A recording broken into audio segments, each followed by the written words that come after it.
नमस्कार, स्वागत है आपका किशोर डिजिटल वर्ल्ड में। यदि आप किसी भी प्रकार का सरकारी योजना का लाभ लेना चाहते हैं या ले रहे हैं तो आपके बैंक खाता में डीबीटी पेमेंट सिस्टम का चालू होना बहुत ही ज्यादा जरूरी है, क्योंकि आप सबसे पहले ये चीजों को देख लीजिए। इससे सभी प्रकार का सरकारी योजना का पैसा बिना किसी रुकावट का आपके बैंक खाता में आ जाएगा, चाहे वो किसी प्रकार का भी योजना हो, राज्य सरकार का योजना हो या फिर केंद्र सरकार का योजना हो, चाहे वो मैया सम्मान योजना हो या फिर प्रधानमंत्री आवास योजना, अबुआ आवास योजना, सर्वजन पेंशन योजना या किसी भी प्रकार का पेंशन योजना या लेबर कार्ड के अंतर्गत या गरीबी के अंतर्गत कई सारे बीपीएल के अंतर्गत जो लाभ मिलता है, जो पैसे सरकार भेजती है।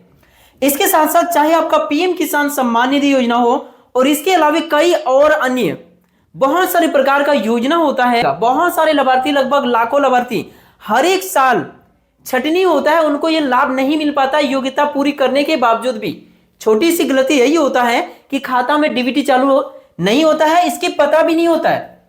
तो मैं आपको यही बताऊंगा इस वीडियो में कि कैसे आप अपना मोबाइल से चेक करें कि आपके खाते में डीबीटी एक्टिव है कि इनएक्टिव है। इस तरह से आपको चेक करके लाइव दिखाऊंगा, जैसे यहां आप देख पा रहे हैं। और यदि बंद है तो वो चालू आप घर बैठे कैसे करें वो सारी कुछ बताऊंगा। दो तरीका मैं आपको इस वीडियो में बताऊंगा चेक करने का और चालू करने का। शुरू करते हैं आज के इस वीडियो को। चैनल पर नए हैं तो सब्सक्राइब कर लीजिए सरकारी योजना से लगातार अपडेट रहने के लिए। और मैं आपको पहले बताना चाहूंगा कि यदि आपके खाते में डीबीटी चालू होगा तो लगभग सभी प्रकार का सरकारी योजना का पैसा आपका नहीं रुकेगा, आपके खाते में आ जाएगा। इसके लिए सबसे पहले मैं आपको ऑनलाइन प्रोसेस बताता हूं। आप अपने मोबाइल में कोई भी इंटरनेट ब्राउजर जैसे कि क्रोम को ओपन कीजिए और यहां पर आप सर्च कीजिए NPCI। जैसे आप NPCI लिख के सर्च करेंगे, पहली वेबसाइट आपके सामने आएगा national payment corporation of India, NPCI का। यहां आप क्लिक करेंगे, देखिए आपके सामने कंज्यूमर का एक ऑप्शन देखने को मिलेगा। यदि यह प्रोसेस अपने मोबाइल में करें तो 3 लाइन देखने को मिलेगा, वहां क्लिक करेंगे तो ये सभी ऑप्शंस देखने को मिल जाएगा।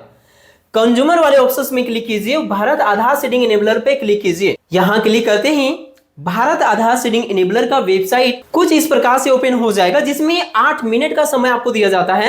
लेकिन 8 मिनट में काम आप नहीं कर पाते हैं तो फिर से आप इस वेबसाइट में आ सकते हैं।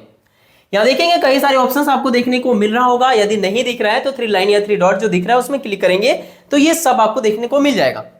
अब यहां पे आप ध्यान से देखेंगे तो आपके सामने कई सारे ऑप्शंस है, जैसे कि फर्स्ट में आधार सीडिंग या डीसीडिंग का ऑप्शन है। यहां से आप आधार सीडिंग भी घर बैठे ऑनलाइन कर सकते हैं, जो मैं आपको अभी दिखाऊंगा।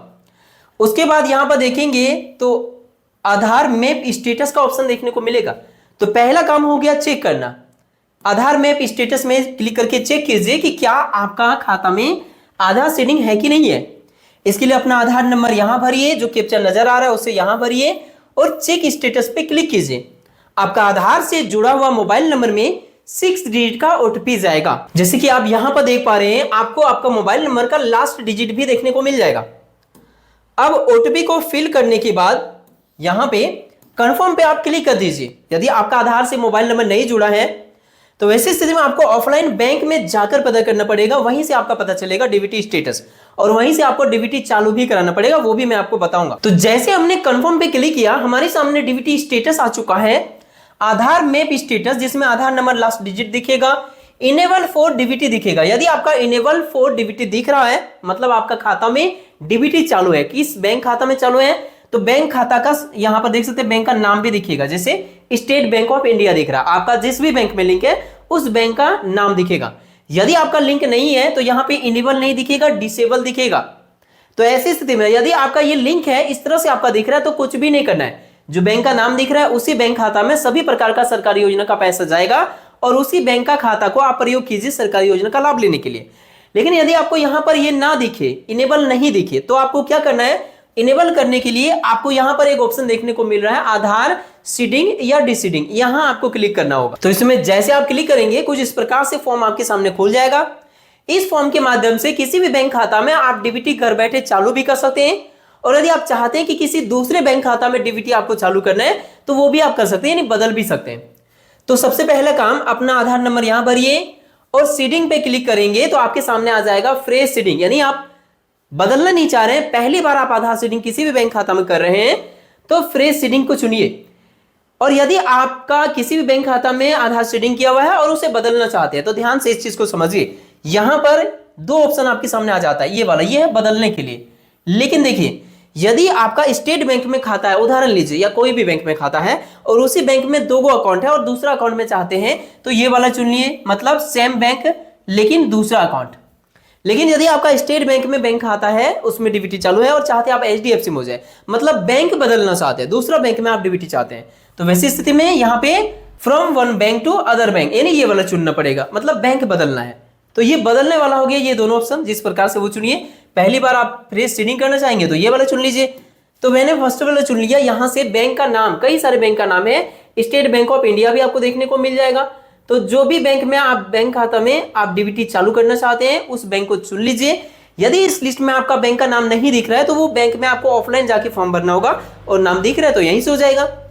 अब ये करने के बाद नीचे जाइए और यहाँ पे आपको देखने को मिलेगा आपका बैंक खाता संख्या, यहाँ भरिए और फिर से यहाँ पर बैंक खाता संख्या भरिए सही सही, और इस बॉक्स में टिक कीजिए और उसके बाद नीचे आएंगे तो कैप्चा नजर आएगा, इसे यहाँ भरिए और सबमिट पे क्लिक कीजिए। अब ये करने के बाद आपको टर्म्स एंड कंडीशन आपके सामने आ जाएगा, इसमें नीचे आइए और इसे आप एग्री कर दीजिए। अब एग्री करते ही आपके मोबाइल नंबर पे फिर से एक बार ओटीपी जाएगा, जिसे आपको यहां फिल करके कंफर्म करना होगा और आपका अकाउंट से जुड़ा हुआ मोबाइल नंबर में जो ओटीपी जाएगा उससे सत्यापन कर लेंगे। फाइनल सबमिट यहां से कर देंगे और ये करने के बाद आपका लगभग 2 से 4 दिनों के अंदर आपका डीबीटी चालू हो जाएगा। लेकिन एक और तरीका है, वो भी मैं आपको बताऊंगा। ये तो हो गया पूरी की पूरी ऑनलाइन तरीका। दूसरा है ऑफलाइन तरीका, मतलब जिनका आधार कार्ड में मोबाइल नंबर नहीं जुड़ा है उनके लिए, या जो ऑनलाइन नहीं कर पा रहे हैं उनके लिए, तो वो ऑफलाइन कर सकते हैं। ऑफलाइन मतलब सभी के लिए हो गया।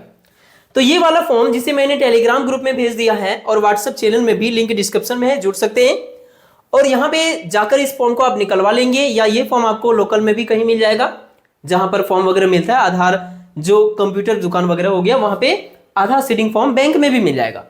इस फॉर्म को सही तरीके से भरना है। कैसे भरना है ध्यान दीजिए। आपको ब्लू या ब्लैक पेन ले लेना है और यहाँ पे ब्रांच का नाम, जैसे कि मैं एग्जांपल के लिए ब्रांच का नाम यहाँ पे दुमका लिख दिया। आपका जहां भी जिस बैंक खाता में आप डीबीटी चालू करना चाहते हैं वो ब्रांच का नाम लिखिए।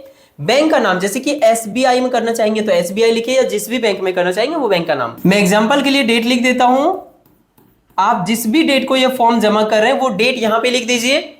उसके बाद बैंक खाता संख्या यहां आप लिखिए। मैं एग्जांपल ये सभी चीजों को लिख के दिखा रहा हूं। और यहां पे नाम, जैसे कि रमन कुमार, तो जिनके नाम पे भी ये आप अप्लाई कर रहे हैं उनका नाम होगा, मतलब खाता होल्डर का नाम। और यहां पे बैंक अकाउंट संख्या एक बार फिर से लिख दीजिए। मैं एग्जांपल ये सभी चीजों को करके दिखा रहा हूं। यहां पे साइन कर दीजिए या टिप जो भी करते हैं वो कर दीजिए। उसके बाद इस फॉर्म में नीचे आएंगे। नीचे आने के बाद फिर से आप यहां पर साइन या जो भी करते हैं, टिप जो करते हैं वो कर दीजिए, और यहां पर भी साइन या टिप जो करते हैं वो कर दीजिए और यहां नाम लिख दीजिए।